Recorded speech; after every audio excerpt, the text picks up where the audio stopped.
I think most importantly, when you talk about this dialogue, it's the millennials who are leading the fight. I love the spirit of the millennials. I love that they aren't complacent. They're saying, no, we're going to take this, and we may not protest in masses, but our protest will exist online. And that online protesting and protestation has sparked traditional media to become a part of it and say enough is enough. And even Republicans are on board, but they can't speak because they're being hampered and silenced by their own leadership. And also the control of the microphone. Normally, if the House was in session, the majority party controls the speaker, the 1 minute, but you had that well of the House uncontrolled. You think that's a new technique that people never thought about? Well, it's an unfortunate technique, but it worked to our favor. And I think it shows that even when the establishment, the apparatus seeks to silence you, there must be people of goodwill in elective office who will reflect the will of the people. Our founding fathers, as complicated as they were, as complicated as we all are, were visionary enough to set up a system that presented checks and balances.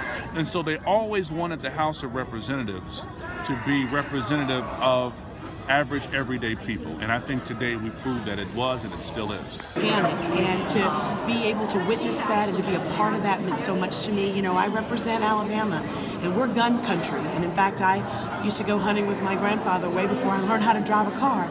But I do know that being a staunch supporter of the Second Amendment doesn't mean that I can't consider common sense gun safety reform. In fact, in no way does no fly, no buy interfere with lawful gun owners being able to protect themselves, being able to hunt. You know, I just really think that enough is enough. And I felt that to the core of my being, and to be a daughter of Selma and to have the opportunity in this august body to be able to stand up and sit down for the American people was just awesome. To do that with John Lewis was a cherry on the top of the cake. It's pretty sexy way to put it. But the Charleston loophole needs to be addressed.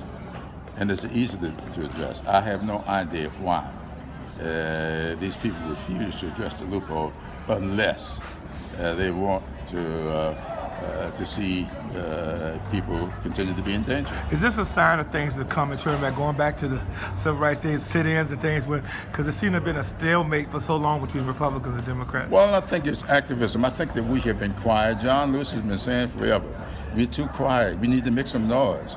We need to get in the way. So we decided to make noise, and we decided to get in the way. And so that's what we did. We got in the way of the normal functioning of the House. We made a lot of noise. John has been asking us for years to do that.